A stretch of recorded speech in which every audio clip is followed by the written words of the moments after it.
बिस्मिल्लाहिर्रहमानिर्रहीम। जैसे कि आप सब लोग जानते हैं कि हमारी नेशनल गेम जो है ये कराची में सिंध में होने जाने वाली हैं 18 साल के बाद। एंड हमारे लिए बड़ी ये एक प्राउड मोमेंट है कि सिंध जो है 18 साल बाद जो होस्ट कर रहा है नेशनल गेम्स को, तो एक बहुत बड़ा इवेंट है और हम कोशिश पूरी कर रहे हैं कि उसको जितना हो सके कामयाब इवेंट बनाएं और एक हिस्टोरिकल इवेंट बनाएं। अब उसके हवाले से एज़ यू नो कि 6 दिसंबर को इंशाल्लाह यही नेशनल स्टेडियम में जहाँ मैं खड़ा हूँ, यहाँ पे हमारी ओपनिंग है इस गेम्स की। और इन गेम्स में जो है मुख्तलिफ इन्विटेशंस, ख़ास तौर पे जो हमारे मेहमान खसूसी हैं वो चेयरमैन बिलावल भुट्टो होंगे। एंड 11,000 कॉन्टिजेंट भी आ रहे हैं, उसके अलावा स्पेक्टेटर्स भी हैं।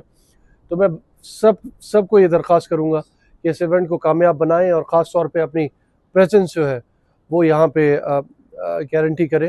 एंड सबको दावत भी दूंगा कि जो हमारा एक फैमिली म्यूज़िकल इवेंट है वो 6 से 9 बजे तक 6 दिसंबर को, जो कि ओपनिंग है इन गेम्स की, उसमें ज़रूर शिरकत करें। और उसके साथ साथ जो भी जितने हमारे तकरीबन 24 वेन्यूज़ हैं, उन वेन्यूज़ में हमारे प्लेयर्स, ये गेम्स डिफरेंट स्पोर्ट्स होते रहेंगे, उनमें आए, उनको इनकरेज भी करें।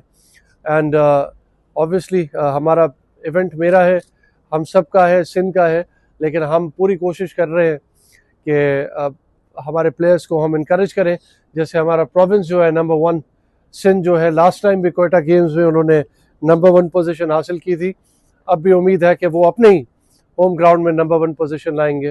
एंड उसके साथ साथ इसकी जो क्लोजिंग है वो 13 दिसंबर को हमने रखी है, जो कि फिर नेशनल स्टेडियम में ही होने जाएगी इंशाल्लाह। और उसमें भी मैं आपको दावत देता हूँ। उसमें इंशाल्लाह ताला प्राइम मिनिस्टर ऑफ पाकिस्तान जो है शिरकत करेंगे एंड हौसला अफजाई करेंगे, ना कि सिर्फ प्रोविंसेस की बल्कि जो हमारे डिपार्टमेंट्स हैं उनकी भी। तो उसमें भी इंशाल्लाह 6 बजे से लेके 6 से 9 बजे तक, 6 PM to 9 PM ये हमारी म्यूज़िकल इवेंट भी है। उसमें मैं आप सबको दावत दूंगा कि आए, शिरकत करें एंड आए इस गेम्स को जो है एक सक्सेसफुल और हिस्टोरिकल गेम्स बनाते हैं। आप लोगों का बहुत शुक्रिया।